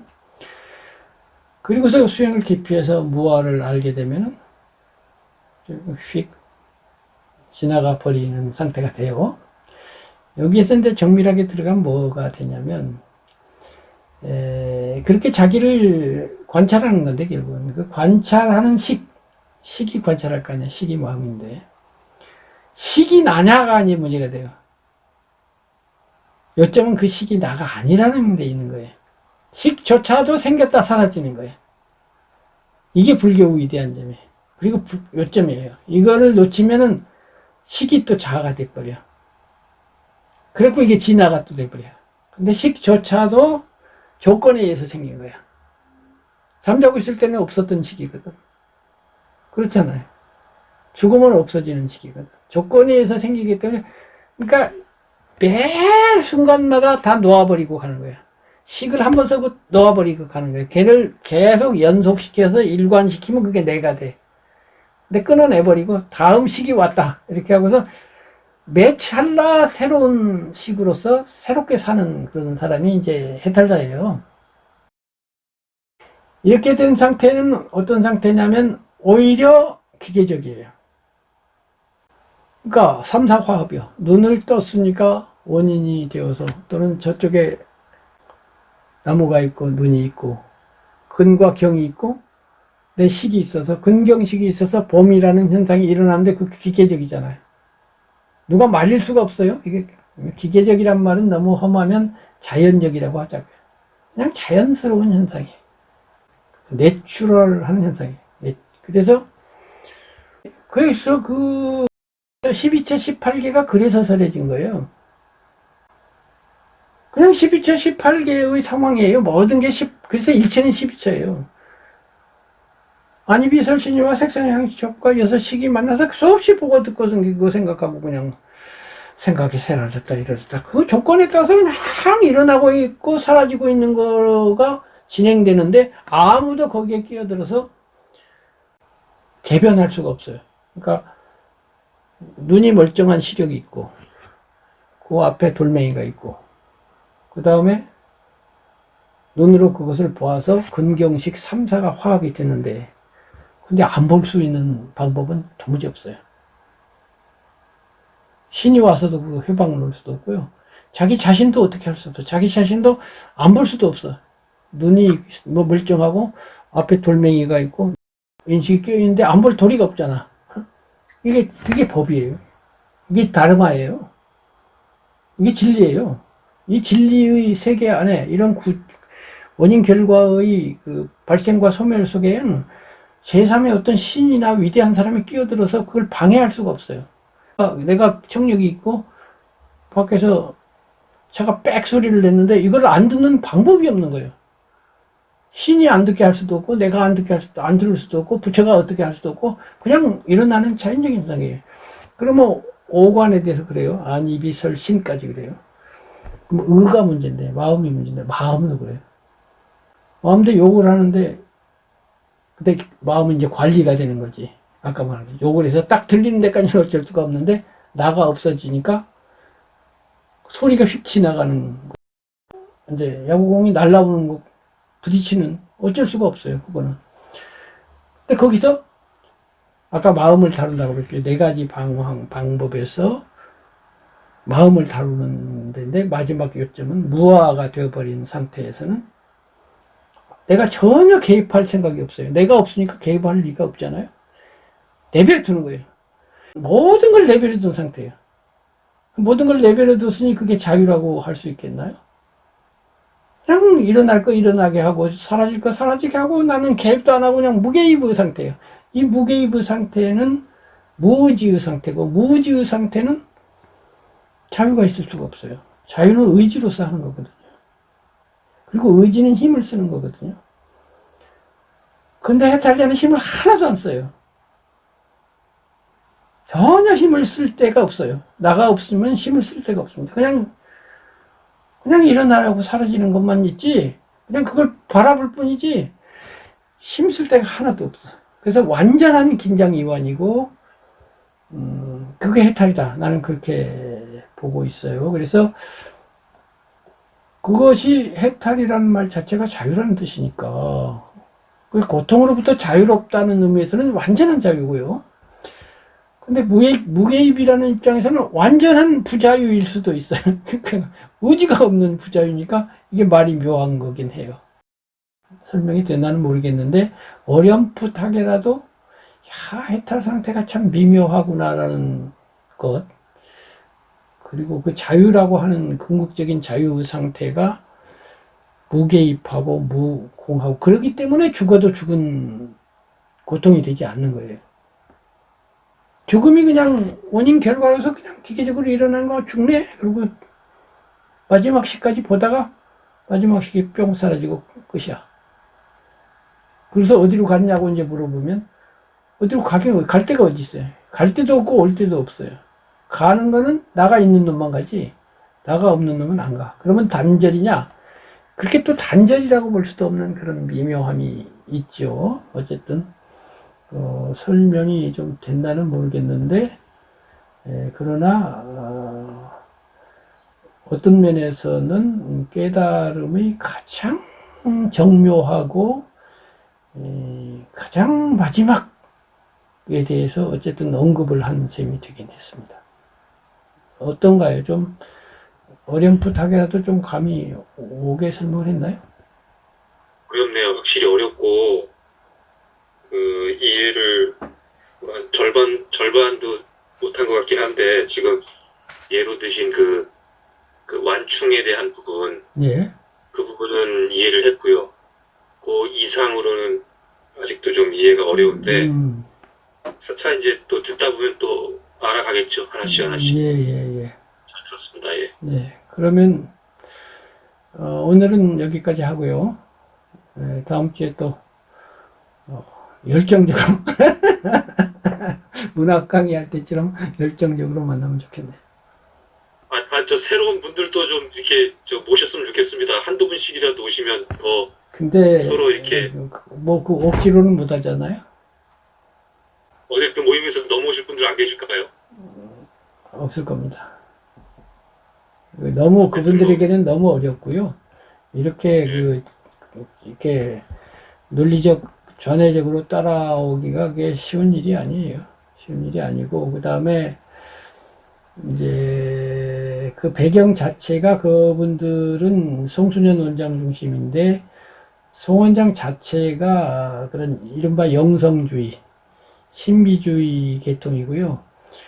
그쪽에 대한 정보를 그분들은 우리 안 선생님이 불교 정보를 몇십 년간 축적한 것처럼 또 그쪽 정보를 많이 축적하다 보면 그 정보량이 워낙 많기 때문에 그것을 불교로 바꾸려면 그 정보량을 전부 또 바꾸려면 30년간 축적한 건 앞으로 30년 걸린다는 뜻이거든요.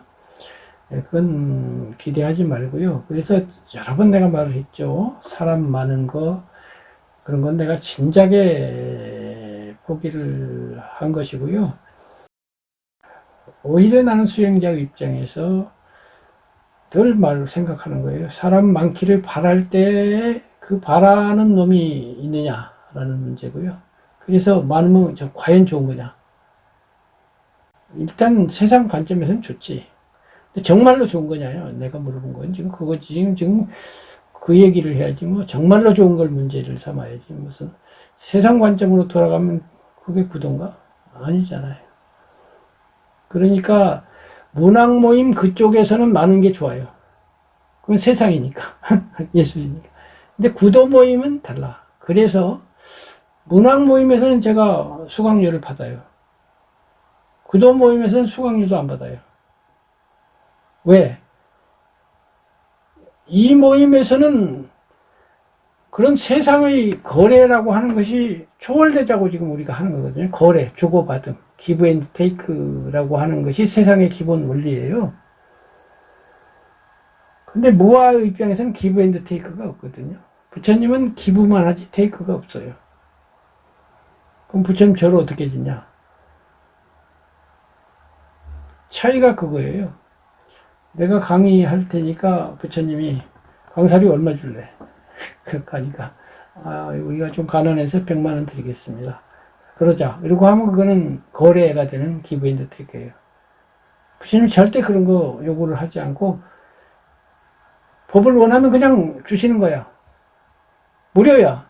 무료인데 다 듣고 나서 아이고 그 중에 어떤 사람은 웃긴다고 가고 어떤 사람은 안 듣고 부처님 경전에도 있는데요. 법구경고 얘기도 있는데 어느 마을에 가서 설법하고 그 다음 해 갔더니 수행한 사람이 딱 한 소녀가 있고 나머지는 다 뭐 잊어먹고 그러고 있었다 그런 것도 있거든요.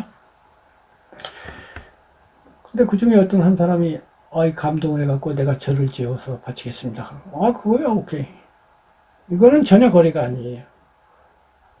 그래서 정말로 일을 하는 스님들은요,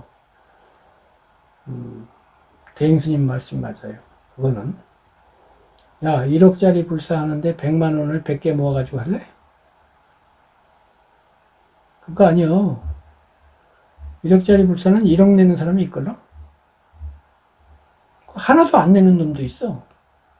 그냥 다 받아먹기만 하는데 그거 지난번에 또 얘기했잖아요. 이 법사님 보고 아이고 제가 하는 일도 없어서 그만두겠습니다. 너 취직했냐? 그게 거래하느냐면 너 거래하는 거야? 설법 1회에 얼마씩 받고 그래서 나하고 거래해가지고 계약 맺어가지고 그래갖고 너 지금 하는 거야? 너 받아먹을 만하니까 공짜로 그냥 받아먹어. 걱정 마. 그래가지고 그 받아먹을 돈을 누군가가 또 어디서 이상하게 돌고 돌아 채워줘. 이 세상은 그렇게 단순하지 않아. 여기서는 공짜인데 저쪽에 가서 막 100배로 1000배로 또 내는 사람이 있거든. 적어도 도를 말하는 동네의 지도자는 그 점에서는 대행스님을 좀 공부해야 될 필요도 있고요. 또 부처님의 그 자세를 배워야 한다고 보기 때문에 저는 구도 모임에서 처음에 수강료를 받을까 말까 그런 말도 잠깐 나왔는데 잠깐 생각해보고 제 원리 자체가 적어도 여기서는 그렇게 하면은 안 되겠다 라는 생각을 갖고 있어요. 그리고 사람도 똑같은 관점에서 사람이 많아야 된다 안 많아야 된다 이런 것도 나는 생각 안 해요. 그리고 언제든지 그만둬도 괜찮아. 그리고 언제든지 자유로워야 돼. 완전히 아무런 구속도 없어야 되고 아무런 마음의 부담도 없어야 돼. 듣는 분도 그래야 되고 나도 그래야 되고 그래야 참으로 우리가 진실을 탐구할 수 있고 뭔가가 내가 옛날에 잠깐 법회를 시작하려고 하와이에서 와가지고 몇 달 하다가 내 수준이 안 되는 걸 하고서 안 했거든요. 그래서 지금도 마찬가지인데요. 내 깜냥과 내 수준만큼만 오는 거요. 지금 2분 오셨으면 내 능력이 2분 올 향기밖에 안 됐기 때문에 벌나비가 2마리밖에 안 오는 거니까 그건 내 탓이지. 그걸 억지로 향기를 만들어 갖고 뭐 인조향을 만들어서 나는 오로지 내가 더 향기롭기만을 신경 써야지요. 벌나비를 막 광고하고 홍보해서 오게 하면 그거는 전혀 내 철학에 맞질 않아요. 그렇게 하면 내 말은 무슨 말이냐면 이렇게 해야만 앞으로 이제 우리 안 선생님이 혹시라도 종교 모임을 하게 되면 뭐 알아서 하시겠지만 적어도 내가 하게 된다면요 회비고 뭐고 일체 받지 않는 그런 모임을 할 것이고요. 그래갖고 안 되면 내가 아직 할 때가 안 됐구나 하고 안 하는 거예요. 그래갖고 하다가 그만둔 적이 여러 번 있어요. 그 회비를 안 하니까 안 되네. 안 되면 안 되지. 그러니까 회비를 잃어버리면 또 마찬가지가 되니까 나는 그렇게 안 한다 이거죠. 그렇게 해서 하면 어렵기는 하지만 그게 만약 됐다고 가정하면 어떤 일이 벌어지냐면은 아마도 우리나라에 넓게 보면 전 인류의 모든 종교 공통체 중에서 단 하나 특별한 공동체가 하나 있는 거예요. 다른 어디에도 없는 공동체가 하나 있는 거예요. 거기에 있는 사람은 완전히 자유로운, 그 조직이 주는 압력과 조직에 가입함으로써 생기는 불편함이 하나도 없는, 오로지 호혜한 마음 가지고 모여든 사람만의 모임. 어쩌다가 어중이 떠중이도 들어와요. 들어오는데 그런 사람은 기질이 안 맞아서 나가게 되니까 레벨을 두고, 문제는 위에 사람들이거든. 중심을 이루는 사람들이 완벽하게 호혜적인 정신만 갖고 있는 사람들이 중심이 되는 모임. 그렇게 되면 어떻게 되냐면요, 처음 들어온 사람이 딱 보면 느끼게 돼 있어요. 와, 이런 몸이 있냐? 어디 가든지 조직 사람 데리고 오라고 그러고, 뭐 돈이 어쩌고 저쩌고, 뭐 현실적으로 어쩌고 저쩌고, 별별 무슨 고상한 소리 법담할 때는 실컷 하다가는, 공하다는 둥 무슨 하다가는 2판, 4판이죠. 이제 4판으로 가면 무엇이 어쩌고 저쩌고, 그래 끝나고 나서 뭐 이번에 무엇이 어쩌고, 뭐 절을 지어야 되는데 무엇이 어쩌고 행사를 했는데, 행사고 나발이 다 없어요.